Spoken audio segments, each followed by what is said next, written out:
Hello, everybody. You know what? It's Drama-Free Monday. It's Drama-Free Friday on Monday. How about that? That sound good to you guys? I hope so.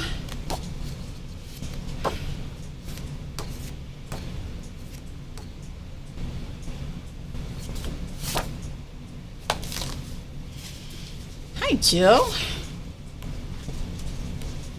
Good to see you in the chat.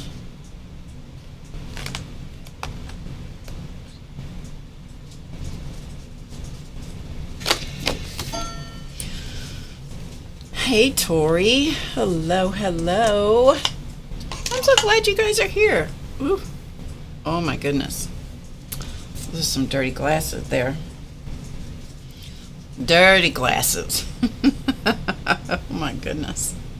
No wonder I can't see anything. It's like all of a sudden everything's looking very cloudy. How are you? How are you? Hi, Sherry. Hi, Starla. Jersey Laura. Oh my goodness, Jersey Laura. I haven't seen you in forever, girl. That Jersey girl. It's good to have you. It's good to see you in the chat. All right. So, it is Drama-Free Friday on Monday. How about that? Does that sound good? I'm going to... Hey, Joyce. Good to see you in the chat. My goodness, you guys. You guys are great. Thank you for just showing up just out of the clear blue sky. Since you didn't even know for sure I was going to be here. Well, I told you. I kind of gave you an idea, but I didn't tell you when because I wasn't sure. I will be off, Starla. Oh, you ordered on Thursday and got them on Saturday. You never know what the post office is going to do. You just never know. Plus, you never know when I'm going to have the time to do the shipping, packing and shipping. Because I'm the one that's doing all that right now. At some point, other than when you order on Amazon, I don't do any of that. That comes from a warehouse someplace. Anyway, I'm glad you got them. I'm glad they arrived so quickly. Hi, Violet. I know, Laura. I hope you're doing well, Laura. I really do. I think about you very frequently and hope you're doing well. So, yes. Okay. It is Drama-Free Monday. It hasn't been quite so drama-free here this morning, to be quite frank with you. Charlie, one of my sponsors, has been absolutely disgusting so far today. And I won't go into detail. You're welcome. Have you guys ever listened to that song? I've mentioned it a few times. From Moana. It's Dwayne Johnson sings it. He plays the character Maui. It's the best song ever. It's the best song. It's called You're Welcome. It's a darling song. I haven't watched the movie, so I don't know if the movie is good. Probably is, but I don't know. But anyway, it's a darling song. You can Google it and find it on YouTube. It is an adorable, adorable song.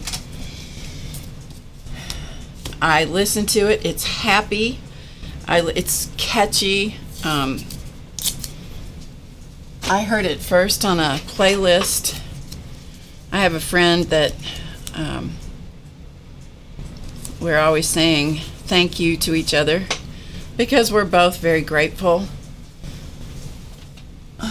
to have the friendship that we have, which is really nice. And so we're always saying thank you. The response is always, you're welcome. And I found that song and I'm like, cutest song ever. Cutest song ever. Let's see. Hi, Journal Connection. Journal Connection. Joyce, thank you so much for telling me that's your name. I cannot, for some reason, does not stick. Joyce, it does not stick. Anyway. Oh, you're doing well. Good. I hope your son's doing well, too. Are you still in Jersey, or have you made your? I knew you were thinking about moving. You don't have to answer. Just total curiosity. Hi, Carol. Good morning. Minions. Yeah, I've only been to one Minion movie. I haven't seen the rest of them. I went with my son several years ago. It was a lot of fun. Cute. I didn't know what to expect. Cool kid Barb is here. Hey, Judy. Mwah to everybody in the chat. That's in honor of Judy. Hi, Leslie. Leslie, I don't recognize your name. Is this your first time here? You're in Jersey? Okay. Okay. Gotcha. Understand. Choices. Whew, choices. Facing a few of those myself. Having to make some choices. Well, actually, not a few. I've made lots of choices. Lots and lots of choices of stuff. You know, what to keep, what not to keep, what to do with it, where to put it, how to make a space that has been so, this has nothing to do with what I'm doing today. It has nothing to, space that's been multiple people for many years into a space that reflects me. It's a lot. It's a lot of decisions.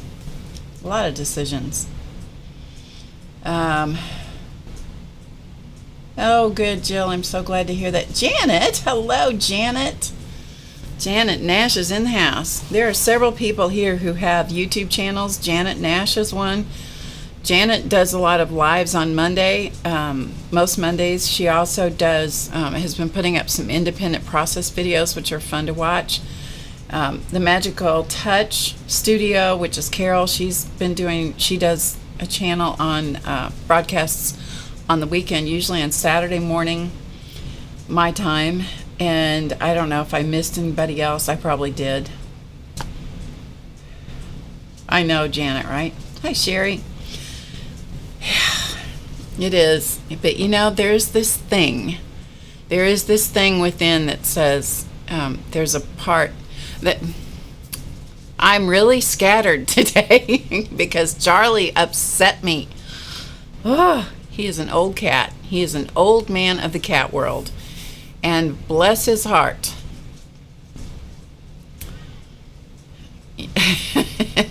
Yesterday I was at church.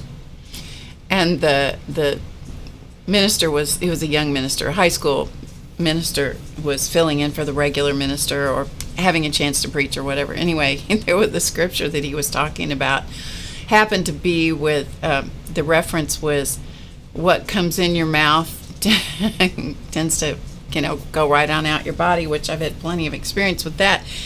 And but he also was referencing what that you need to monitor more what goes and stays in your heart than what goes through your body. Kind of that's a terrible paraphrase, but anyway, which made me think this morning when Charlie was doing his thing. I'm like, Charlie, I wish you could monitor your heart instead of your body. I wish somebody else would monitor your body, and you could just monitor your heart because this is just wearisome. Hi. Anyway.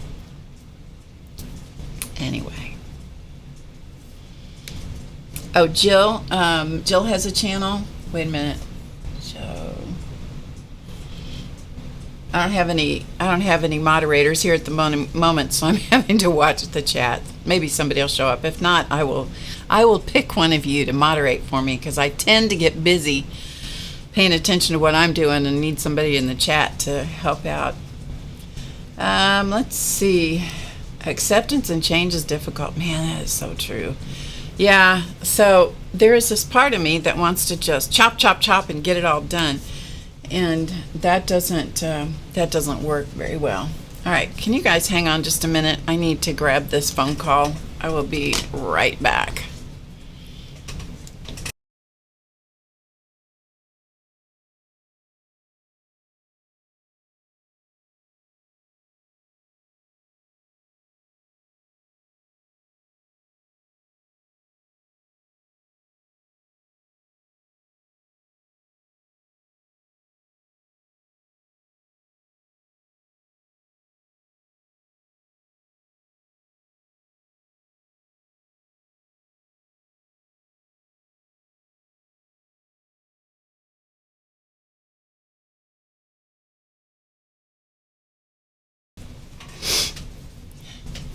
It was my granddaughter, and based on the time of day, I thought, "Oop, I better answer this," because she normally doesn't call me this time of day. So it was all good. Anyway, what was I saying? I was going to tell you something about the book that I read every day. It's called Grief One Day at a Time, but I don't remember what I was going to tell you, so maybe it'll float back to the surface. I don't know. Scrambled head. Scrambled eggs for brains today.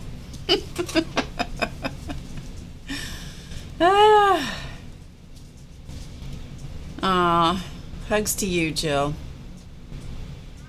Yep, you know, they are your greatest for as long as you have them. People, animals, you know, the whole bit. All right, so let's see. On Friday, for Drama Free Friday, we were working on this mandala. I'm going to show to you. So I worked on it a little bit more, not a lot, but a little bit. Just a little bit more.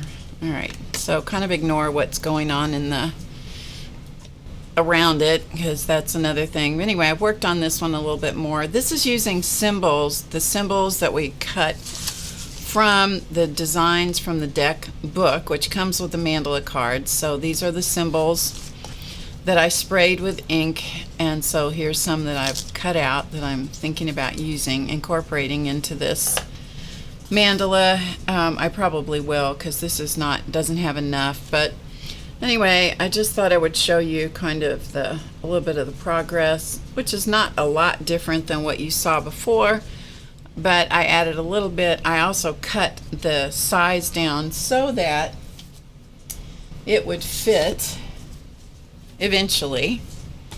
It will fit inside my book, because this is my book of mandalas, so it'll eventually fit in here, which is where I like to display these separate pieces. So this is a book, a journal, blank journal from Diane Reevely. It's one of her journals. It's the black square one. And so what I like to do on these is do the mandala, put it in, and then sometimes embellish around them like these. Sometimes I don't embellish around them like this one, because it is already big enough, you know, it will fit in here. There won't be a lot of room to embellish around it. But sometimes it's really nice to incorporate them, you know, make them more a part of the page by adding some things. Like this is very simple. I only added one thing to anchor it to the page. So I'll flip through this really quickly. This is a 7-sided mandala.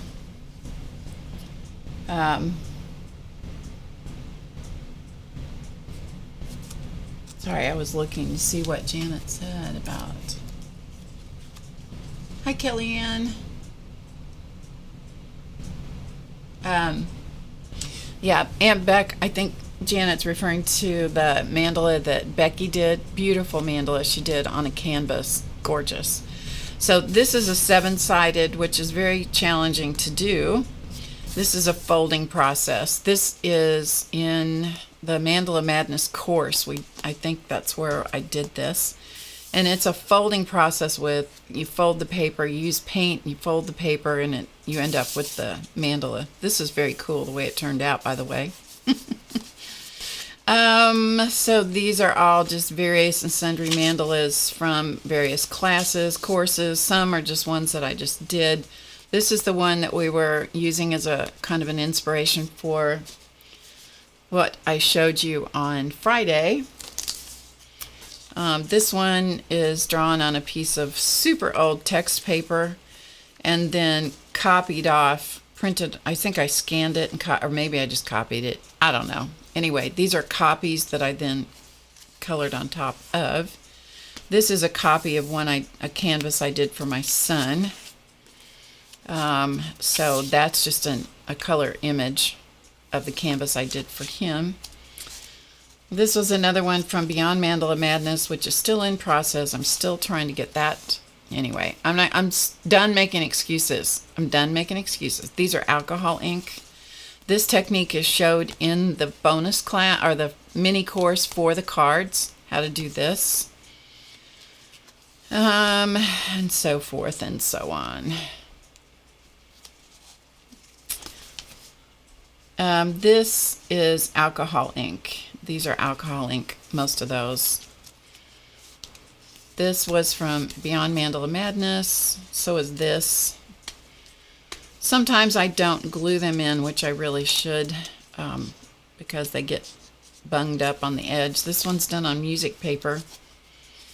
But I don't glue them in on purpose because I want to use them for photography purposes. So this was a mandala that I did. Then I cut it out and added it to the background. Most of this is to show you how the different background colors affect the look of the mandala. Plus, then putting them inside black and you get a little black frame, it makes a big difference. The smushy one is really fun. Yeah. Hi, Nina. Hey, Nina has a YouTube channel too. Nina does beautiful things, and she is a regular poster of videos. She does beautiful work. If you guys don't follow, hey Becky, if you don't follow Nina Rabina, you need to do that. She does absolutely inspirational, gorgeous pieces. So these are just from all various classes, most of them. This was from a stream that I did. This was inspired by Barbara Gray from Clarity Stamp, where she did a dream catcher. And so I thought, oh, that's just too good not to take that and expand on it and make it, not just a dream catcher, but a dream catcher mandala. This was fun. This is done with pastel pencils, I think. Yeah, I think it was pastel pencils. Here's another dream catcher mandala. You can see a lot of them as you go through are in bits and pieces. Nothing is free from, nothing is safe. I will come back and I will do all kinds of things later. I very seldom get things finished when I'm streaming or in a class. So, hi Starla. They are a lot of fun to do. This one was done with chalk as well. This, I think, either this one or this one. I don't remember which one. This one or it's this one. Maybe both. We're using regular chalk that I painted. Just, is that what I did? There's a water-soluble chalk pencil that I have, or chalk sticks, I think. Yeah. And then also the regular, like kids chalk. You can also paint with that. So anyway, this was from the VIP class one time. This is a kirigami. Same thing here. These are kirigami. This is a terrible example, but could be salvageable. I was really bad with the glue job on this one, so I've got glue marks all over it. And I tore it, so it's got a lot of potential. Shall we say that? It's got potential. This is another one. This is a kirigami, which is a cutting technique. Here's another one. Let's see. That could be it. These were just,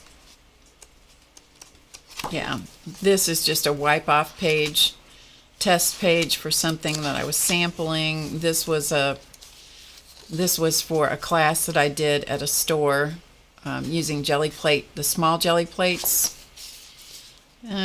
Same thing. So this was the same technique. Using the small jelly plates, same thing on this one. When I do something, I do multiples. I used to have people ask me, this was one of the, and this is a mandala that I drew. Can you see how shiny it is? You can see the light. That's drawn with a black glaze pen. That's a little tricky. I think I did this on stream one time. You draw it, And this is one that's just grown from the corner out. I don't think I had any guidelines on this, as I recall. Anyway, it's drawn with black glazed pen and then chalks. That's what's over it, is chalk to reveal the mandala. Same thing on this. Can you see that? So these are mandalas or flowers, as you choose. Drawn with the black glazed pen, you can see how shiny they are. And then chalk rubbed over it. I think it was chalk. Could have been watercolor. You guys, I don't know. I normally write back here in the back what I did. Because I produce, well, I haven't produced a lot for the last 18 months, 2 years. I'm producing again. Hallelujah. I'm finally producing again. Hi, Angie. You're out? Okay. Oh, you have a trunk full of life? A trunk full of life? There you go. Oh, anyway. So anyhow, thanks for joining me today. I know that there are other people, I'm sure, that are streaming. I will be off at noon because I know that Janet Young streams on Monday. So I'm trying to hit in between Dee Dee Willingham and Janet Young. So that's my goal here, to do that. Okay, so real quickly, I want to take you, because any of you that are here that don't know about the cards, the Mandala Madness cards, hey, what did I do with them? Here they are. Golly, I'm telling you guys, I probably shouldn't have streamed today. I probably shouldn't have streamed. However, I chose to. So we're going to make the best of it, right? You betcha. So there's the Mandala Madness cards. We're doing these buy one, get one, because when in my cleaning frenzy, I ran across several boxes. I don't have very many left. I have I have like a quarter or less of what I had to begin with. So they are running out. I'm not planning to reorder these. If you want them, this is the best possible time to get them because of the sale. Buy one, get one. Okay? And if you don't know what they are, they're 48 cards. Okay, I'm just going to show them to you this way. They're 48 inspiration cards. They all are different. Each one is my artwork, a mandala that I've drawn. Some of them are very simple. Some of them are very complex. Some of them are fabric. Most of them are paper. There's an inspirational word on each side, the same word on each side, different font sizes, and a quote. So you see a quote, an inspirational quote, and then an instruction or a prompt, which you can use in mandalas. You can use them art journaling or anything else that you choose to use them. So I'm going to show you exactly how to get them, because there's always new people in the stream. So I will go through this fairly quickly and show you how to do the ordering process. So there's no question, I hope, except I forgot to set it up. I forgot to set it up, so just a minute. Okay, give me just a second. Okay, here we go. All right. See if I can do this so that you guys can see it.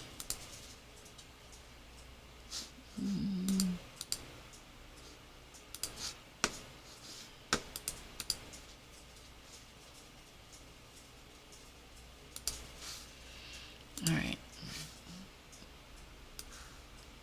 Okay, just a minute. There we go.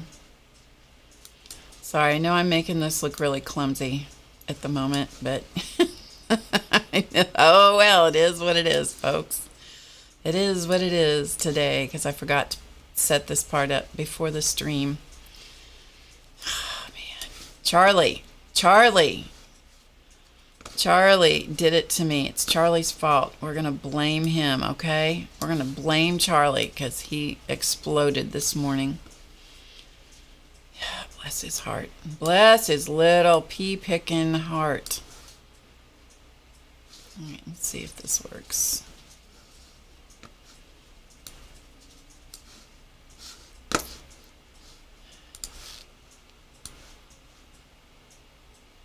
Okay, we're going to work with it. We are going to roll with what I got going on here, okay?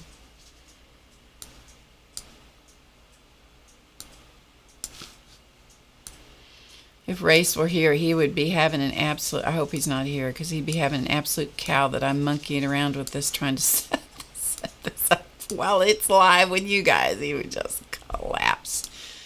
He would collapse. He'd go, Mom, you can't do that. I know. I know. Okay. Here we go. All right. Okay, you guys. Here we go. All right. So, if you're going to order the cards, if you want to order them, you need to go to HowToGetCreative.com. Okay, it's right here. You can see it right up here. Oh, thank you, Starla. I'm glad. Hey, Dana. Good to see you. I'm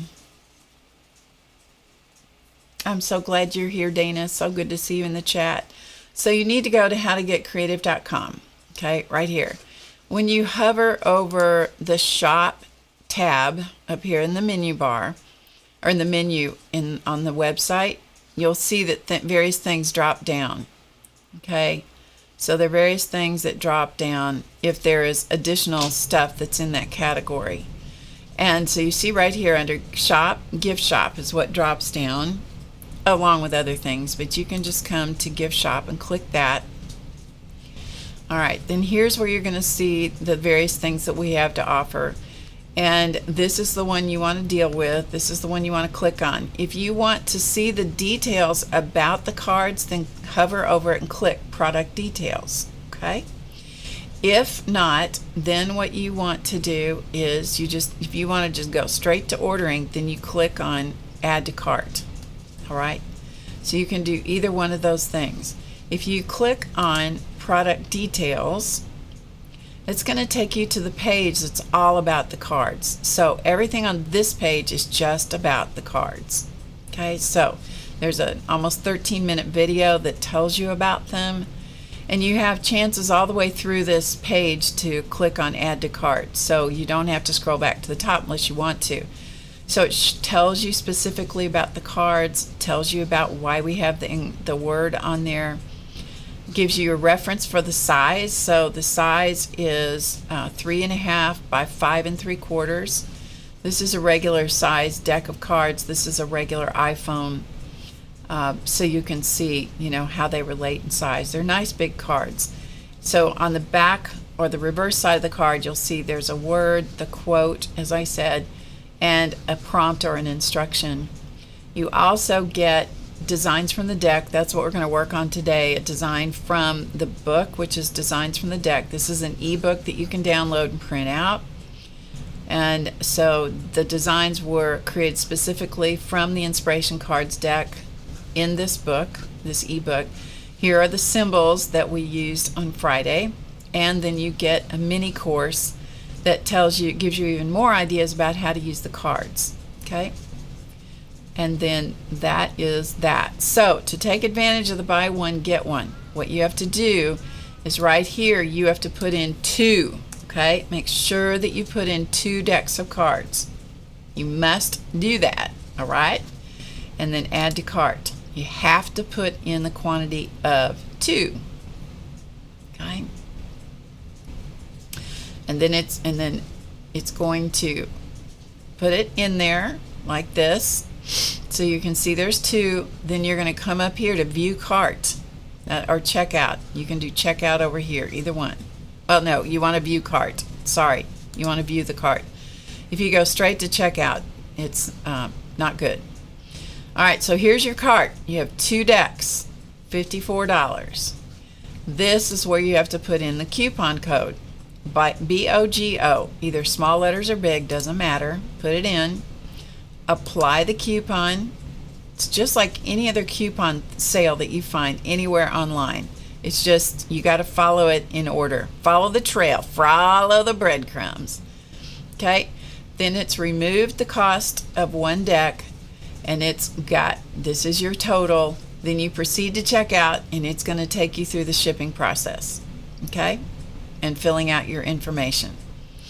That's all there is to it. It is not hard. However, it is necessary that you do it in that order, because if you don't do it in that order, just a second. If you don't do it, if you don't put in the coupon code, it does not trigger the system correctly. So you got to put in the coupon code and apply it. All right? It's not hard. It's not hard. I promise. Anybody can do it. Anybody can do it. Thank you, Angie. That's very sweet of you. I'm glad that you are patient with me. Okay, so we're going to just put all this other stuff aside. We're not going to go through that again because we don't have a lot of time today. We're not going to go through all of that stuff. So if you have any questions, pop them in the chat in caps.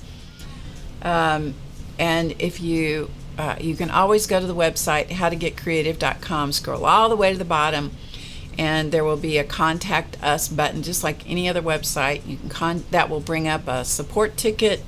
You can fill it out, send it to me if you have more specific questions. Okay, now let's go forward. Let's do something going forward from here. So what we're going to use today, and I may do this on Wednesday as well because of not having a lot of time today, and I don't want to step on Janet's toes. These are the designs from the deck. Okay, this is the ebook that you get, and in this book you will see various things. These are all the mandalas that you get in this. So there's 30 of them, and I printed them out on cardstock using my laser printer. I think that's what I did. I don't know. It could have been. I don't know. You guys. I don't know what I printed them on, the laser or the inkjet. I did this so long ago. I've slept since then. I've taken care of a husband since then. I don't know what I did it on. I think I'm glad you're patient today because I feel like I'm a crackpot today. Anyway, so there, and each one of the mandalas has the word that it, there's the symbols, there's 3 pages of those. Each word is the card that this corresponds to. Then at the back, you will see the classes from our Mandala Madness course. So this is the full-length course that we have, and so these are the various mandalas from that, the various mandala projects from that course. So you can see what those are. Okay, I must have done this on the inkjet in order to get the color copies, but who knows. Anyhow, okay, enough wandering around in my head, getting lost. I'm using premium tracing paper. This is a little heavier than the regular tracing paper. And I have placed a piece of that over one of the designs, and I'm just going to trace it off. Okay, I'm going to use a micron pen because it tends not to smear. And I chose one that is not terribly complicated. And because I am hand drawing it, it will have the look of the hand. Although the designs that you find in here have all been processed by a wonderful girl in Indonesia who does work for us, and she processed them and turned them into Illustrator files. So she takes my hand-drawn images and she makes me look like I'm really smart, which I'm not. I'm just me. So these are going to be hand drawn, And you can see that I'm not hitting every line because I'm not being super careful. But this way I don't have to think about drawing the design because I've already done the thinking part, right? I've already done the thinking, so we're just going to roll with what we have here. Okay, and then from there,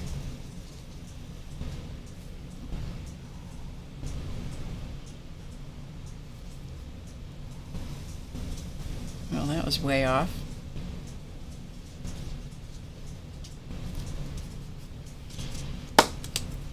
Sometimes it helps if you take the piece that you're doing, only one, you don't need two. Sometimes if you take it out, it helps to be able to move the paper around. You'll get a more accurate. When I make a mistake like that, I just mark through the line that's the incorrect one. So if it's way off, too much way off, then I will make a correction.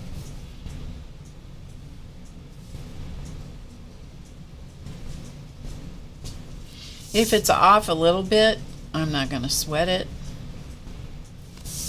because by the time you get finished with the entire process, you wouldn't know that the lines were off anyway.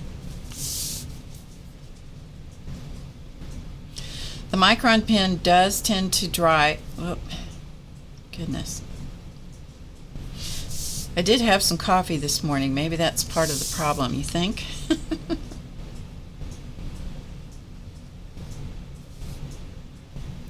Although I think it's good if you get to see that it's not, perfection is not required,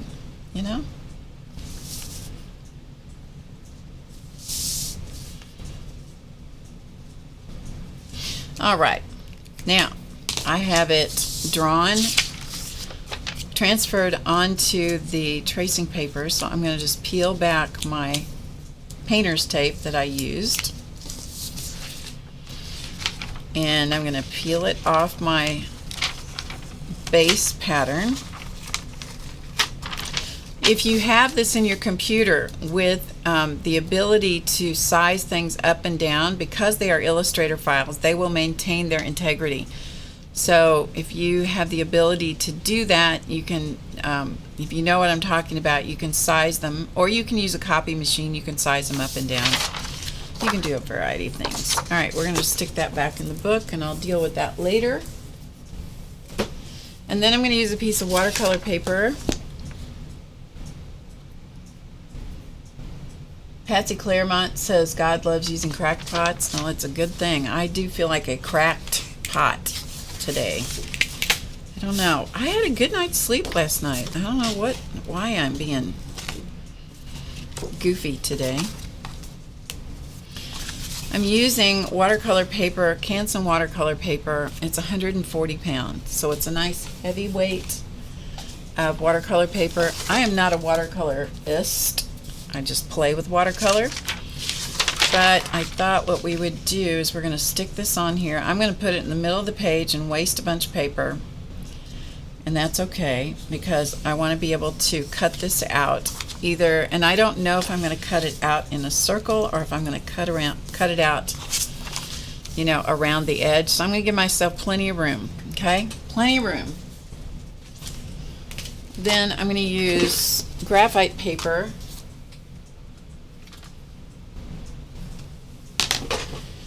And I'm going to transfer this design onto the watercolor paper. So if I really had my act together, this would already be done. However, you guys might want to see the whole process. Graphite paper is usable for a long time. It is graphite on one side and not on the other. Okay. This is a piece of graphite paper that I have had probably since the 70s. This one. Came in a great big sheet. That's how we used to buy it, a great big sheet. This one, the reason I still hang on to this poor bedraggled thing is because there are times when I want a very, very light transfer And so I hang on to these. And then I also buy a new package of it. There's all different brands of it. Buy a new package of it because sometimes you need a more darker outline. Hello, Barbara. Hi, Teresa. Good to see you. And anybody I missed, I'm so glad you're joining us today. So you want to make sure that you put the graphite side down against the part that you want to transfer onto. If you put it the other way, with this side up, you're just going to transfer the design to the back of your paper, which is not what I want to do. And then I'm going to use a stylus. You can use a ballpoint pen if you need it. I'm going to use a stylus and just press to redraw the design on the watercolor paper. For me, this is the easiest way to transfer the design. There are 100 different ways to transfer designs, I'm sure. You do what works for you, but this is one way, and it is the way that I like to do it. Because I can take my tracing, which is this part, and because I can see through it, I can put that down on whatever surface it is that I'm transferring the design, and I can tape that image in place so I can position it exactly where I want before I start the transfer process. Now, I'm going to show you what I've done. Okay, do you see? See it? So it's not super dark. It's dark enough that I can see it. Even here, I can see that. And so then I'll just slip this paper back in and I'll continue the transfer process. Different surfaces will take different amounts of pressure to transfer the design. I prefer not to press very hard, because if I press very hard, then I actually deboss or emboss, I never can remember which it is, in the paper. And that's not really what I'm after most of the time. Most of the time I'm just, and even on wood, you can actually make an impression on the wood, which we should do one on wood sometime. I'll put that in my thinking cap. Maybe we'll do that. So whatever it was I was saying, I'm sure it was important, but I've forgotten. Golly, Barb. I think Barb needs to catch up on some sleep. You think? Anyway, not a lot of pressure is required to do this, usually. But you can always stop and check yourself to see how the transfer process is going, as long as you have enough tape on your image to keep it in place. So I'm going to undo these at the bottom. And I've got this hinge over here so I can look at it. You see, so it's dark enough that I can see it. May not be dark enough that you guys can see it, but it's dark enough for me to see it. Okay, I got to see where I left off. Okay, right there. It's best if you just leave the paper under there. Let's see, where did I stop? Okay, I think I stopped here. It's best if you leave the graphite paper in place, and then you just do all the transfer and then check it. Taking the paper out and looking can leave you room for making mistakes. Getting it back in, you know, where you don't get it in straight, you get something gets shuffled. And all right, I'm going to work our way on around here. Let's make sure I know where I am. Okay.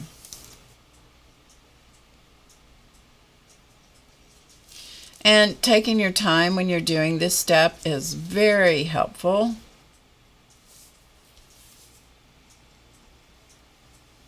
because the more accurate you are in the transfer process, the better your result is going to be, of course. All right.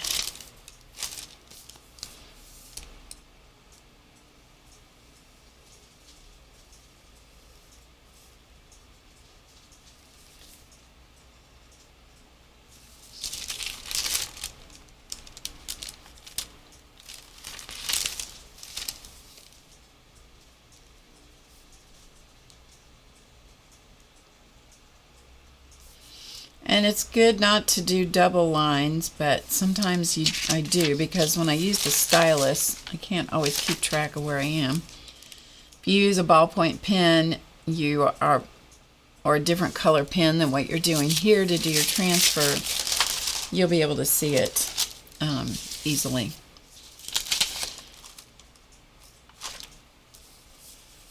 All right, let me move this a smidge out of my way.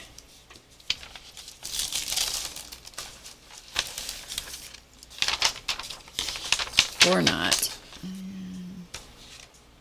Okay. All right. I didn't realize I was quite so discombobulated today. Now you see what I'm really like. Now you'll see what I'm really like. Okay, I'm ready for this one.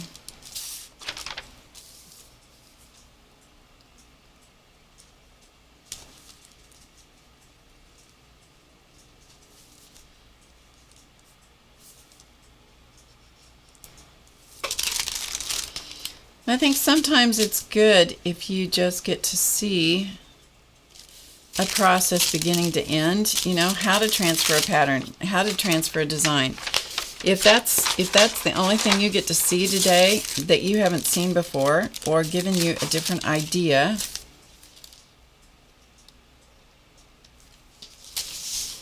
then you learn something new, right? And I clearly am not watching the chat at the moment.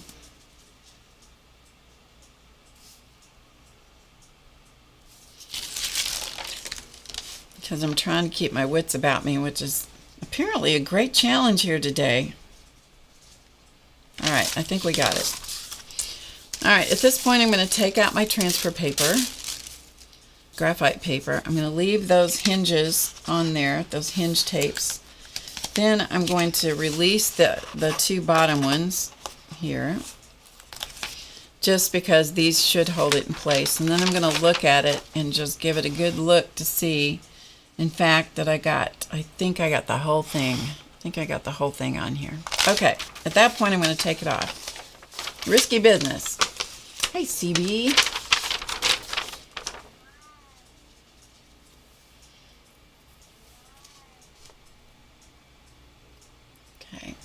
Hi, Cindy. All right, any other questions? All right, I don't see anything. Okay, so here is the design, and then you just take your time and put your transfer paper away and all of that stuff. And this design, like this, is usable from now on. You can keep using this tracing, especially this heavyweight tracing. Or some people use vellum. I think vellum is a little heavy to do this, but it is a way that you could use vellum, but I think it's a little bit heavyweight to do this. Tracing paper, I think, is better. All right, now let's use, let me see if I can find a glazed pen, a black glazed pen here in my stash of crap.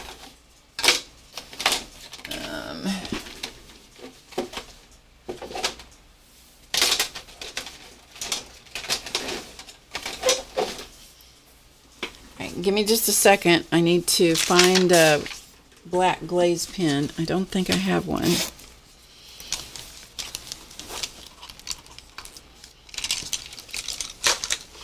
Don't think I have one out. So give me just 1 second.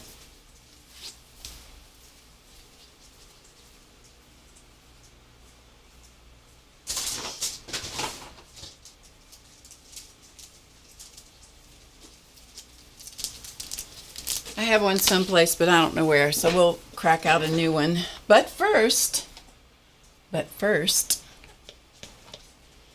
let's take a tea break.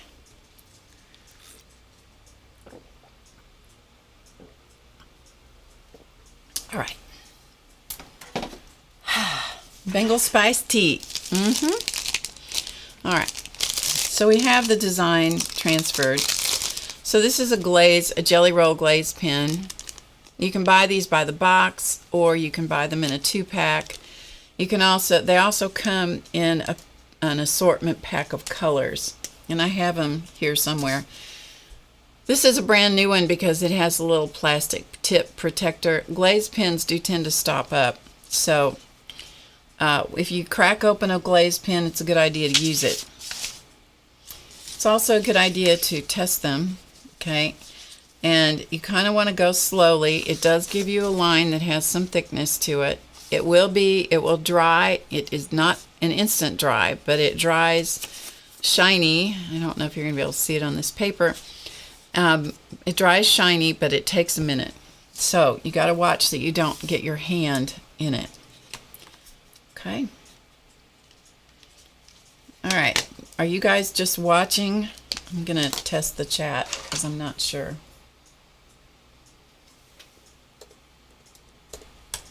Because all of us, okay, it looks like it's working. Just making sure that we're still all here. All right. The graphite lines usually erase with an eraser. I like the white plastic erasers. You're watching. Hi, Nuit. Okay. All right. Good enough. So, watercolor paper. This is a design from the ebook that comes with the cards. Okay, so it's a design from that. And I'm going to do this one in watercolor, which is not my norm. And this is going to look hand-drawn because I'm drawing it by hand. Funny how that works. So I am not interested in the perfection of the line. Plus, with watercolor paper, this is cold-pressed watercolor paper, and so it has some texture. You want to work rather slow and even when you're using the glaze pen so that it will dispense the ink, so it has time to dispense the ink. Sometimes they get a little splattery, and Chance is complaining. In case you hear him in the other room, he is mortified that he got shut in the other room without having camera time with you guys. But Charlie was such a disaster this morning that I closed him in that room just so, yeah, just because he was he was having a rough morning. And if Charlie has a rough morning, guess what that means for Mama? It means Mama's having a rough morning. Be very aware of where your hand is when you're doing this. So if you're left-handed and you are used to working on top of, laying your hand down and working on top of it, you're going to have to be super careful. And I have to be really careful too, because even though I'm right-handed and I don't tend to lay my hand in the work, I've been known to do it. So there you go. All right. The glaze pen is going to put a bit of a barrier down on the watercolor paper. It gives a bit of a thicker line,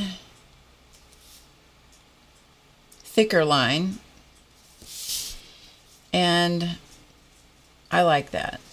Earlier in one of the streams, I used a white or a clear glaze pen.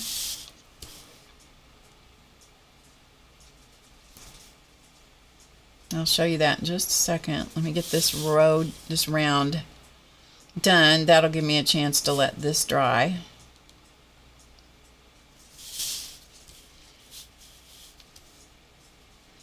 I'm zoomed in pretty close, so I'm having to try to watch to make sure you guys get to see what I'm doing.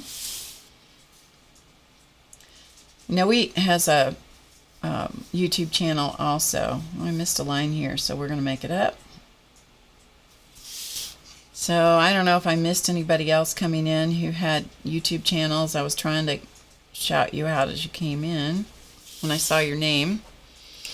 All right, we're going to let that sit and dry just a minute.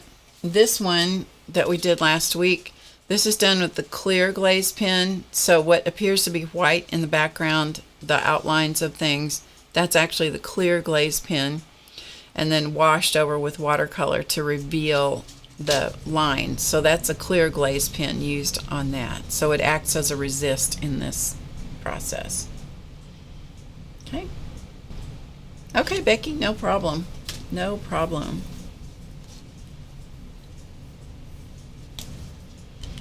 Kelly's watching with bated breath. I know. It's bated breath to see if I screw it up.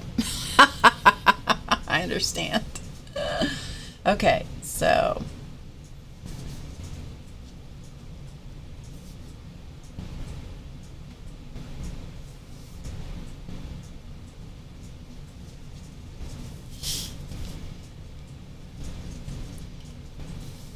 the thick black line is kind of fun to play with, because normally I use a finer pen to create the design, but it's kind of fun to use a thicker line. There is a finer glaze pen called the Aqua Lip, AQUALIP. The only place I have ever seen those is on Amazon. They're the same colors as the regular glaze pens. I think they're also made by Sakura. I think. I'm not positive about that, but I think I'm correct. But it's a finer tip pen. Still not super fine, but it's finer than what this one is.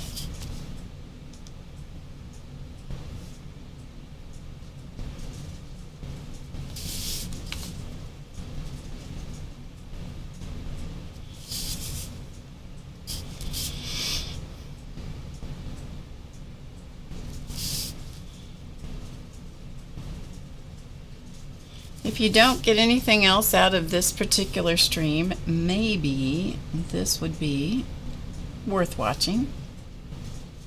I hope it's always worth watching. Even if you're not a mandala person, you can apply the techniques. Okay, I've got another phone call coming in here, so hang on just a minute. I'll be right back.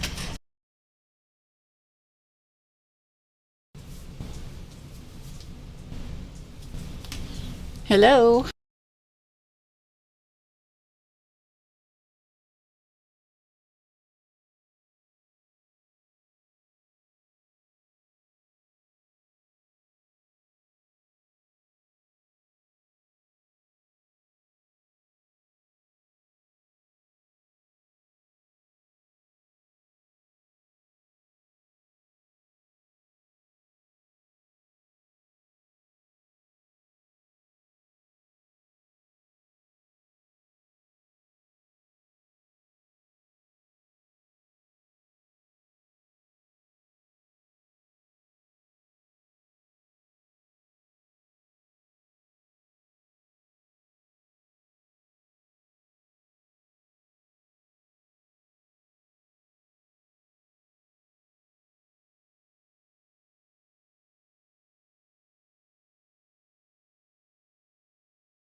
Okay, tell me if the audio should be back with you guys.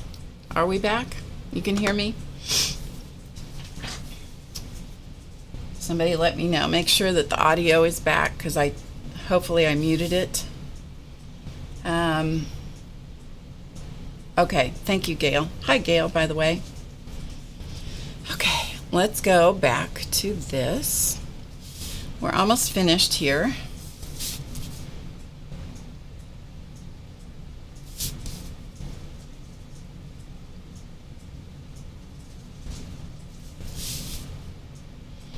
So we know most of this is good and dry because I had to take that phone call. Normally I do not stop the stream for phone calls, but since this is not a normal day, I needed to do that. Chance is having a fit in the other room. Ooh, he does not like being shut in the other room. I don't think I blame him. Charlie was such a pain today. I don't blame Chance for not wanting to be in there with him. Oh, who knows what kind of feast will greet my eyes when I open that door.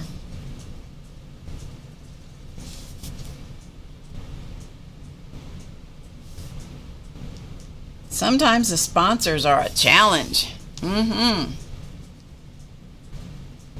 Sometimes the sponsors are a challenge. Okay, need to make myself a note here, just a minute.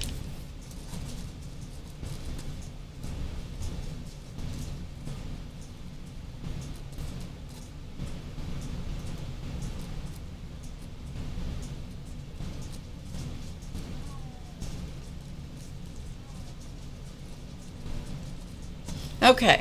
All right, you guys, here we go. So this has now been transferred.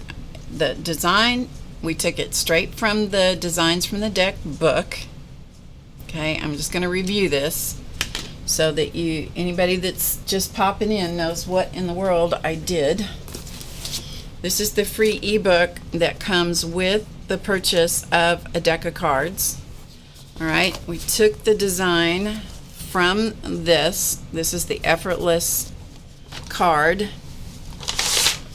We put a piece of tracing paper over it and made a tracing of it. Okay, so I traced it. Then I took a piece of watercolor paper. This is 140-pound watercolor paper. I put the tracing down over it, and I used graphite paper, transfer paper. This is the graphite paper, okay. Put it down, went over the design again to put it on the watercolor paper, and then from there I used a glaze pen, which is a Jelly Roll glaze pen in black. See it? To go over the lines. That's the whole process that we've done in a nutshell so far. Hi Cooey, haven't seen you in ages. Good to see you. All right. Any questions? Don't see any. Okay. Loud and clear. Good, good, good. All right. I'm going to hit this with a heat gun just very briefly. It shouldn't take much to dry it, but we'll just hopefully make sure. Let's make sure. We want to make sure it's dry. The glaze pen does take a little bit longer. It certainly takes longer to dry than the micron pens do. The micron pens on watercolor paper are pretty much instant. So we're just going to hit it with the heat gun. Only because I really don't want this to just run all over the place. Alright, then I've got a couple of watercolor palettes. These are just various watercolor tubes that I've put together, squirted into these little compartments. I'm not a watercolorist, guys. I just play one. Just play with one, and here's some other ones. This is a gold watercolor. That idea came from, or I learned about the gold watercolor from Joanne Sharp. That is a Winsor & Newton gold. It is really pretty too, by the way. And then I also have some Master Touch metallic watercolor cakes. Anyway, so Mostly what I like this for is splatters. I like that a lot. And so I have a few colors in this palette. We'll probably use this one because it's got more colors. Hey, Tam. Gold gouache, that's what it is. Yep, you are right. Gold gouache. Winsor and isn't it Winsor and Newton gold gouache? I believe that's what it is. All right, we're just going to put this like so. I do not have good watercolor brushes. I have the world's scamiest looking watercolor. You're supposed to have 2 containers of watercolor or water for rinsing your brushes. I don't. I have 1. I need some paper towels, which I use them until they're toast. And then I'm just going to use a round brush. This is a Low Cornell round in a size 8. I don't know that it's even, I think it was watercolor, maybe watercolor and acrylic. Anyway, got it at the craft store. So, hello, Christine, good to see you. All right. Okay, Teresa, thanks for showing up and hanging out with us. All right, I'm going to put the water on this side, hopefully not make too big a mess.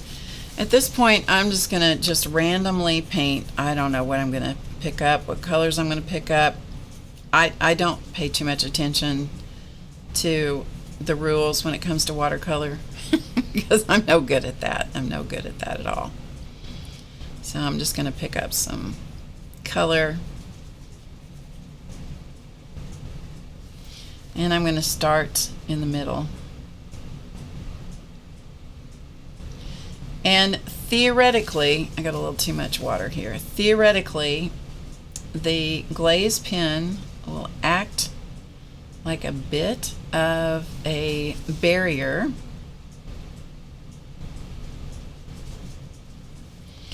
between the colors. So you know what we're going to do? We're going to test that theory. We're going to test that theory. That color that I used there was Koi Cobalt, if it matters. This color that I'm using here is Grumbacher THIO Violet, whatever that is, plus whatever's underneath it. So I'm just mixing up a pile of color here with, you know, it's got other stuff. So once I get a nice big thing of watercolor,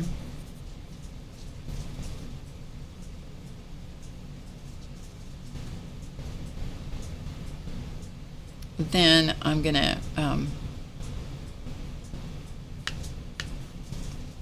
kind of knock off some of it. So let's see how this works. So I'm going to just paint this in. And that center area is still wet.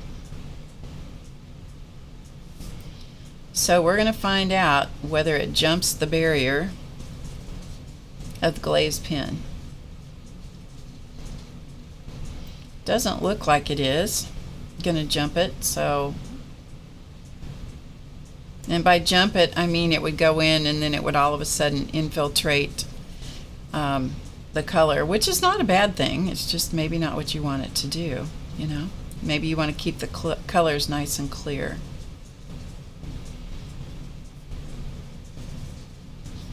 And I don't care if I end up with blobs of color like that. If I really wanted to soak that up and get rid of it, I could.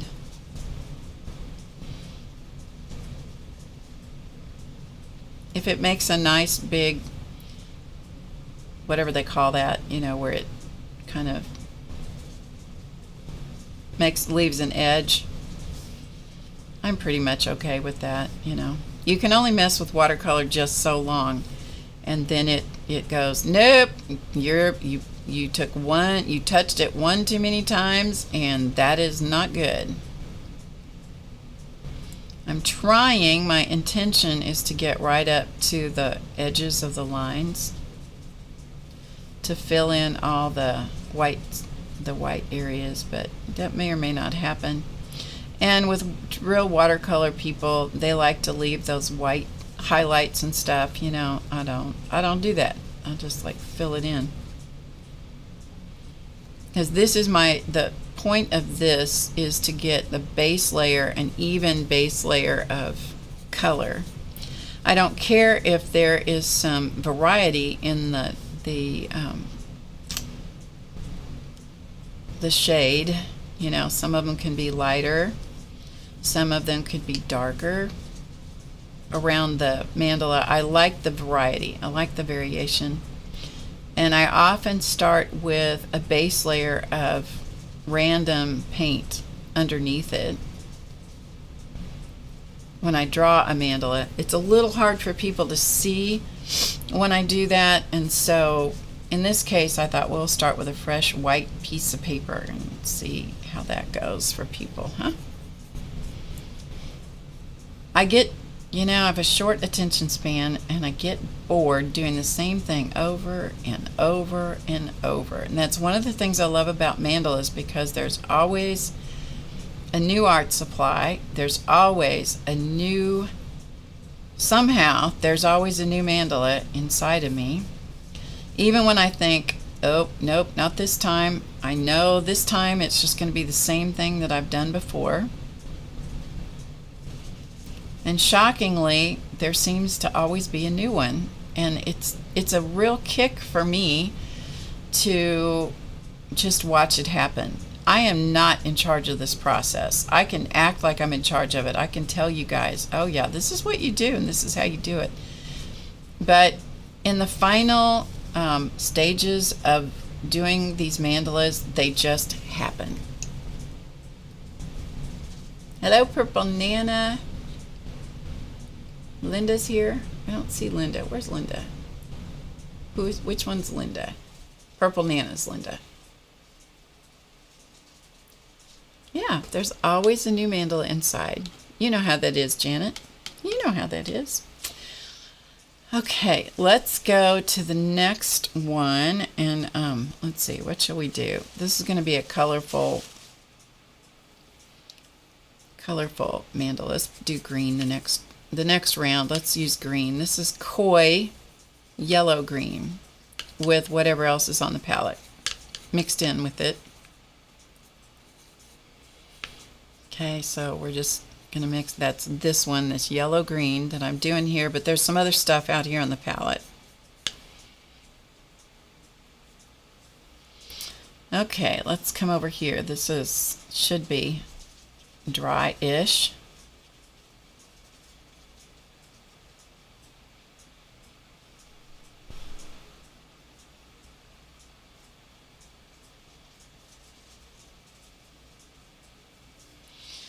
All right, we'll do another petal. And then on purpose, we'll drop in a little bit of extra color just to see, you know, see if we can get some variety in this so it's not just flat color. Because I think it's more fun to have something magical happen, you know? All right, we'll drop in some Viridian just because we can. We'll see. You have to get it at the right spot, and I don't always judge it the right timing.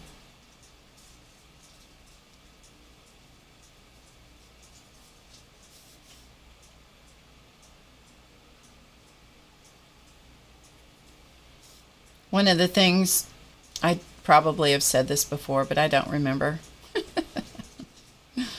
When my husband, when I had to bring hospice in for him, and, you know, I was trying so hard to make sure that he felt, even though we're dealing with dementia, I was trying so hard to make sure that he felt, you know, as dignified as possible. I mean, it's tricky business, tricky business. Okay, so we're just going to let that just sort of hang out there and do whatever it's going to do. It's going to do something. I don't know what it's going to do.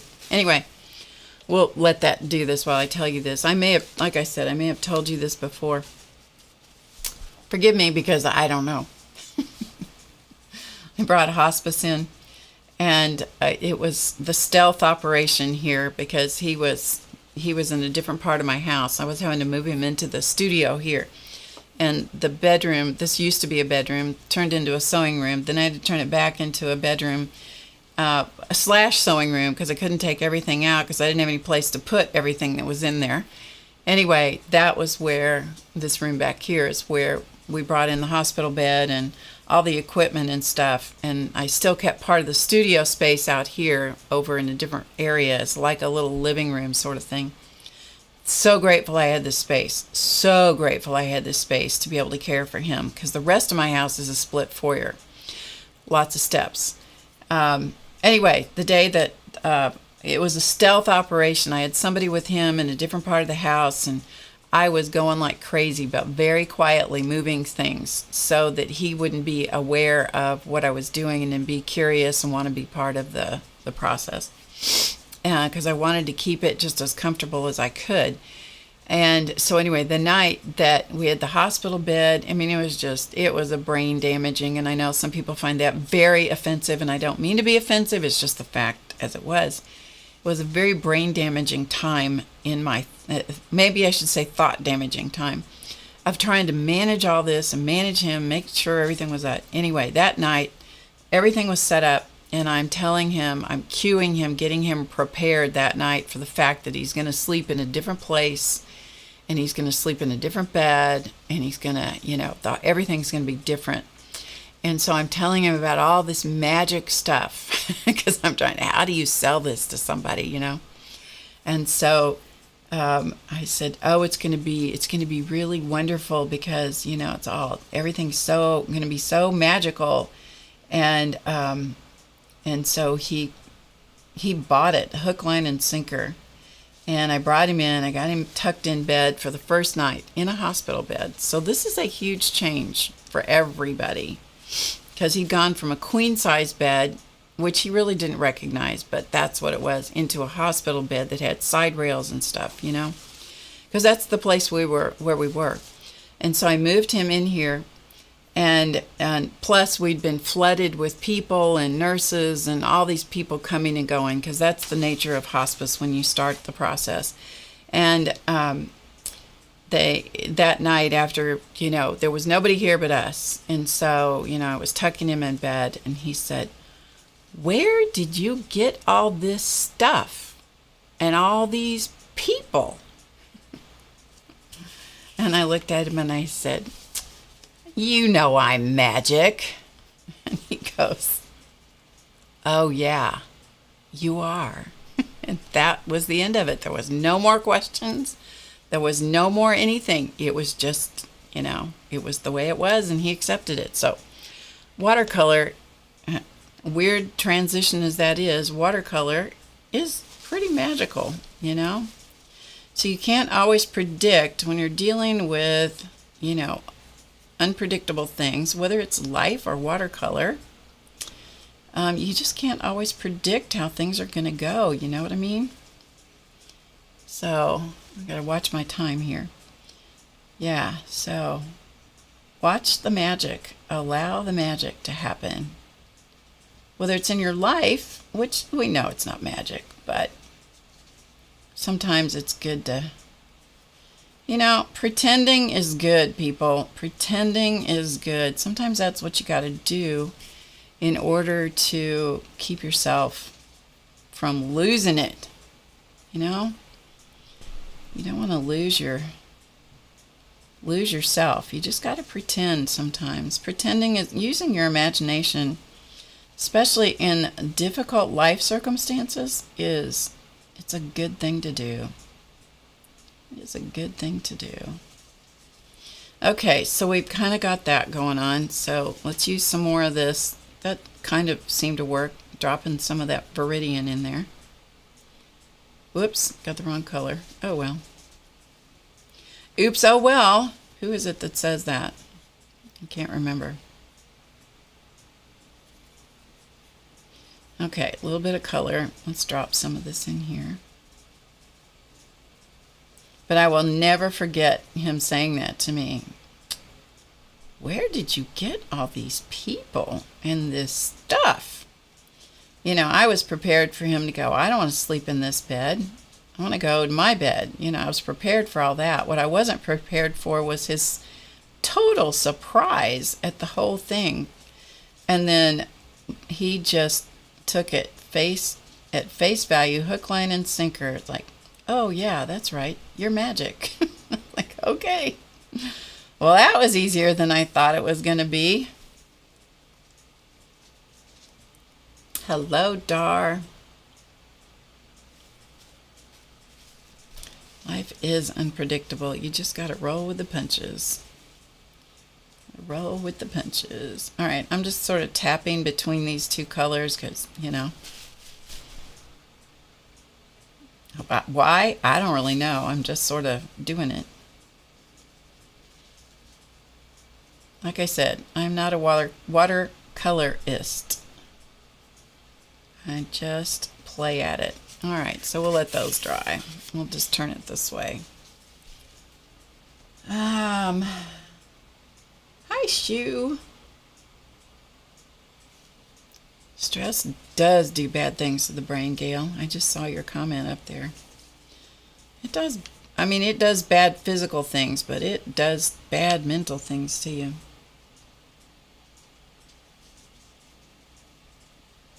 You're having one of those days, Carol. Big hugs to you. Believe me, I have plenty of one of those days. I have plenty of one of those days.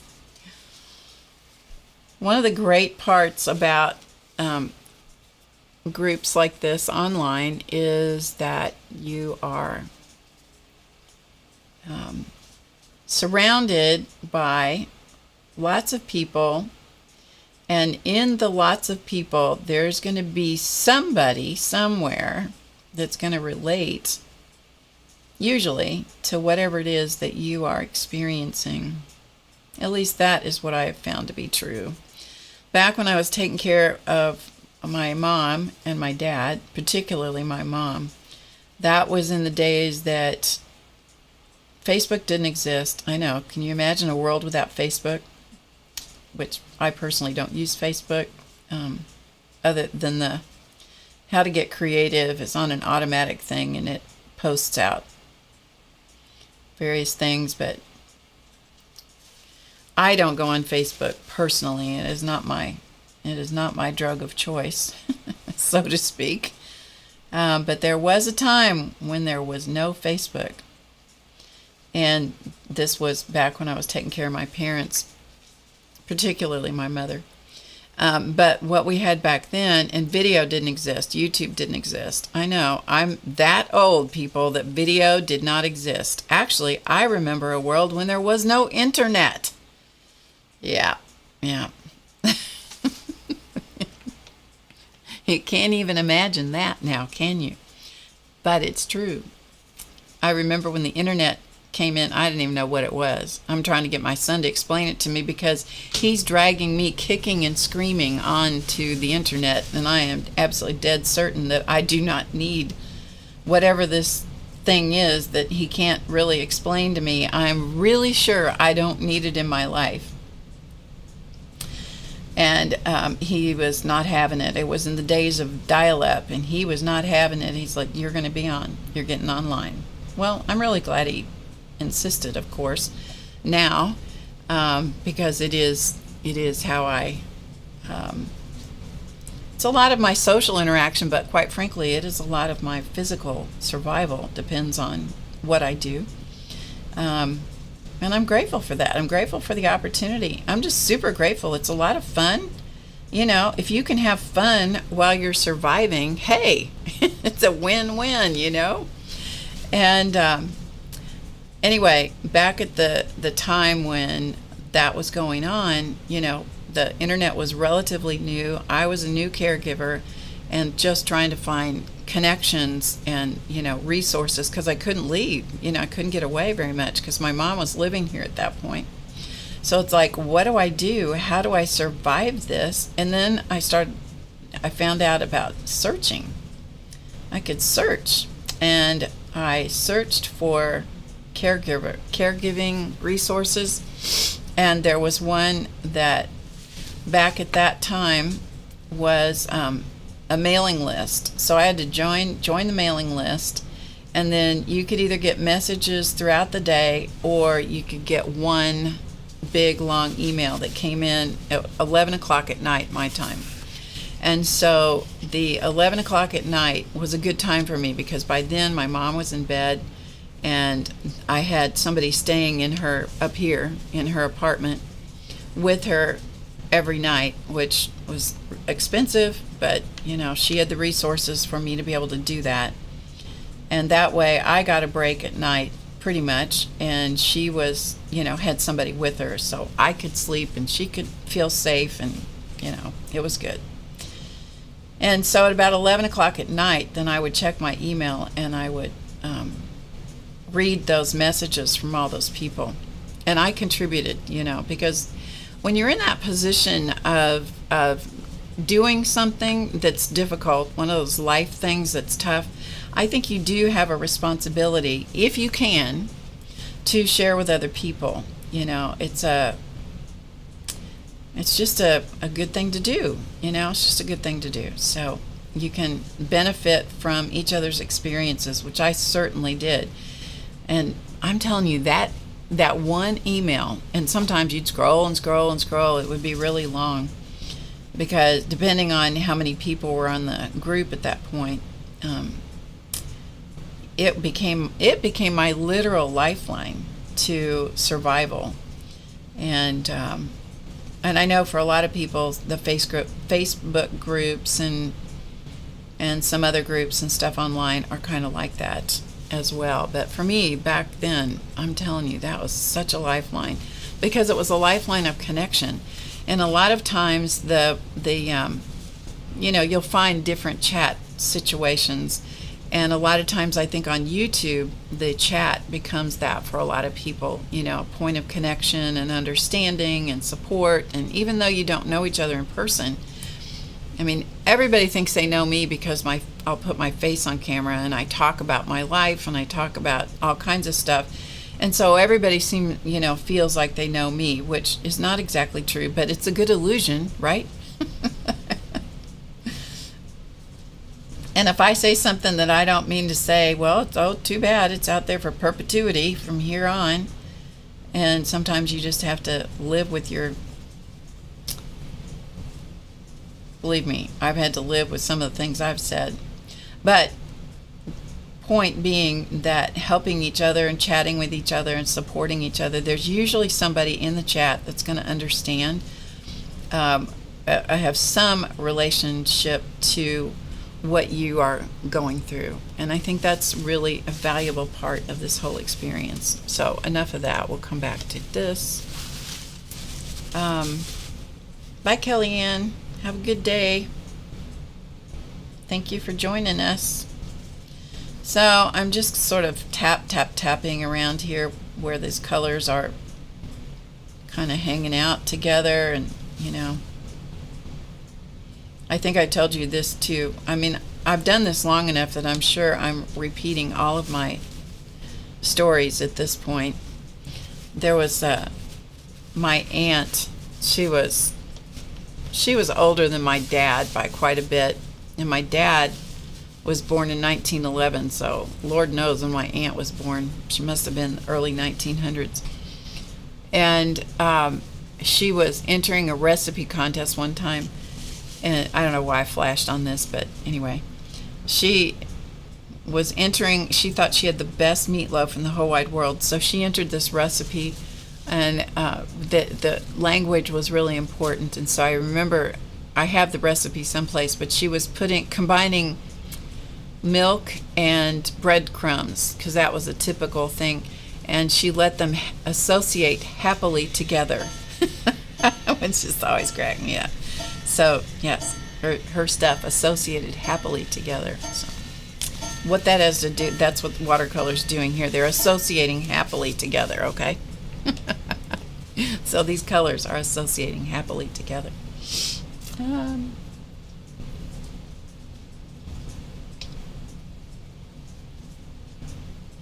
Oh, that's interesting. ATCs for all, an art community that shared art, life, death, and in real lifetimes at art retreats. Oh, that's nice.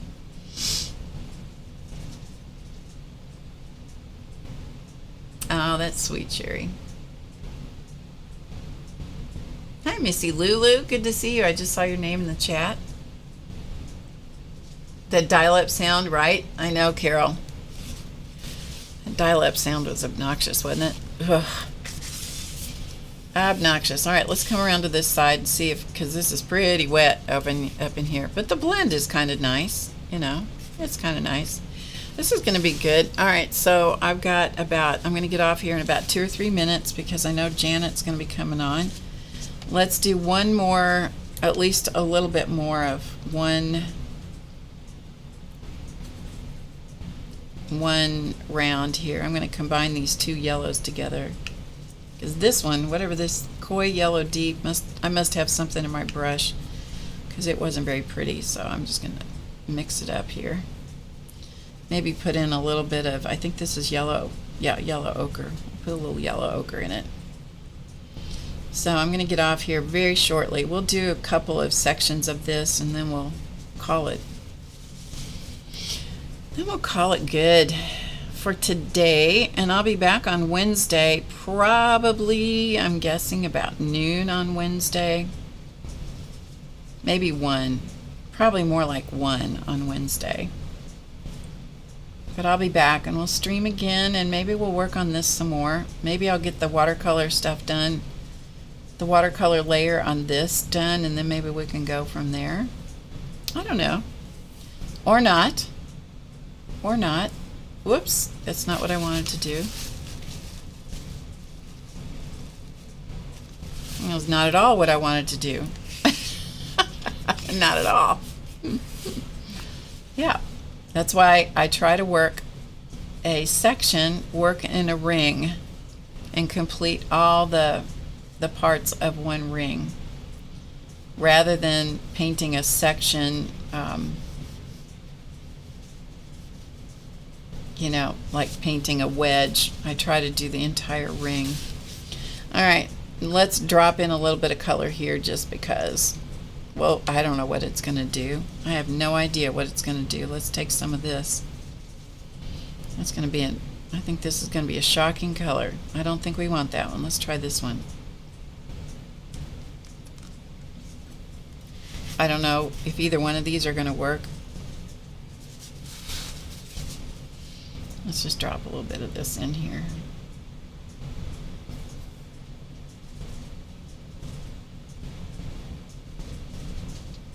And then I'll just let that kind of spread and do its thing. So I'm going to repeat that, and then I'll do something else in this outer ring. I'll see if I can get this done before Wednesday. And then that way, when we get back together on Wednesday, probably about 2 Eastern for you guys, then, you know, we'll see what happens next. So remember, if you want to get take advantage of the Mandala Madness cards, it's on till the end of this week, until the 15th. So, all right. Good morning, Connie. And I'm going to sign off so you guys can go over to Janet's stream, Janet M. Young. She does watercolor. She does a good job. Much better than I do. I just play with it. So remember to get creative today. I will see you back here on Wednesday at 2 Eastern. At least that's the plan. Give me some grace in case I don't make it right at 2 Eastern. And so I will see you guys later. Remember to get creative today because you know it's easy.